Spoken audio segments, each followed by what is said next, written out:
us. We got Bryson Williams here next to me. We got Darren Jones and Ryan Harrington. Just comment about the game to start. We just knew going into this game it was going to be a physical game.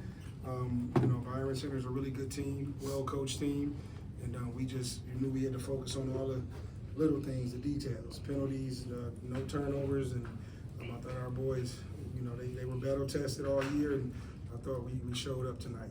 What was the message in the halftime locker room? It was pretty back and forth in that first half, and then you guys came out and kind of changed the script in the third quarter. Really, it's just don't be different, right? We've been preaching it, right? Because sometimes you get into these big games, big stages. I've been fortunate enough to play in one and coach a few of them with George Port to know just don't be different, be the same, keep standing on our principles, and our boys rally through. You talk about just the pride you have, not only in taking the team back here and winning, but also just doing it the Smash Mouth way. Yeah, this is where Orchard Lake belongs. We used to playing, after Thanksgiving, and we wanted to bring that pride and that tradition back to the school and the football program. And these boys, I told them from day one, this is the championship team, and they bought into it, they believed in it, and here we are. Ryan, can you just walk me through that sack to start the third quarter that knocked the ball loose? And did you think Kyrie was going to be able to score that? Yeah, I definitely thought I could get it. He was right there, but they were in spread, and I thought I could definitely beat their tackle with speed, and I just came flying off the edge and punched the ball out right when I got there. Big play for the team.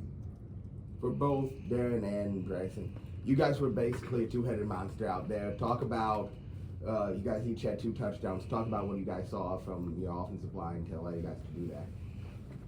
For me, I was preaching to my linemen we had to be more physical up front. Coming out there, a lot of adrenaline, a lot of things, but coming back in the second half, we had to be really strong. We saw they were chop blocking, let it happen. And we're gonna do what we need to do as soon as we get right past you guys. So me and him lead block for each other. If he has the ball, we scoring. If I have the ball, we scoring. So I believe that. So as long as we do our jobs, we score. Yeah, same thing. Our O-line, we preach to them all the time in practice, They beat the guys in front of them, and we're going to make plays. So, Coach, how did playing in the Catholic League prepare you for the postseason? That's a great question. We knew all year with our tough schedule we were going to be battle tested. And that's what we want every year. I think that second half of that CC game, it checked all the boxes for me, what this team was all about. And from there, we've been playing lights out on the defensive side of the ball, and offense been getting better and better each week. So these boys, hats off to these kids that play butts off like they did. Darren and Bryson, you guys talk about just how much you feed off of each other and how you guys play through that, not only during the season but in game. yeah, this is my ride or die right here. So we do a lot of things together. So I always rely on him to make plays, and he relies on me to make plays. So Yeah, whenever I see him with the ball, I know I got to block for him. Downfield, I know he's gonna break a tackle. So he does the same thing for me, and we tell each other 4 o'clock when we win the game. And that's what we do. Did you guys feel like it was getting any easier as the game was going on to break some of those runs? Do you feel like you were wearing on them? I definitely felt like the other team was wearing down. I feel like we were wearing them out. We do a lot of conditioning, a lot of stuff to prepare for games. Plate pushes. Yeah, plate pushes, things like that to prepare for those fourth quarter long games, So we were definitely prepared. Yeah, and I'll add on to that, especially with these Catholic League games. And last week, we've been playing all 4 quarters strong and being able to persevere through that and just being able to keep going. They were wearing down. We just knew we had to keep being physical up front. All that conditioning finally added up. So. Hey, Coach, you guys haven't been here since 2016. For a program like yours, does that seem like an eternity?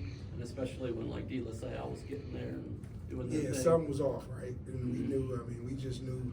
I know when I got the job, that was one thing I remember, because 25 years ago I was actually playing in one too. So just getting back to getting here every year and competing or having a long run in the playoffs, that's what the St. Mary's football, that's the standard. That's what we want to kind of bring year in and year out. Coach, how these two are able to gash defenses, can you just talk about how that speaks to what you want to see from a Catholic League team?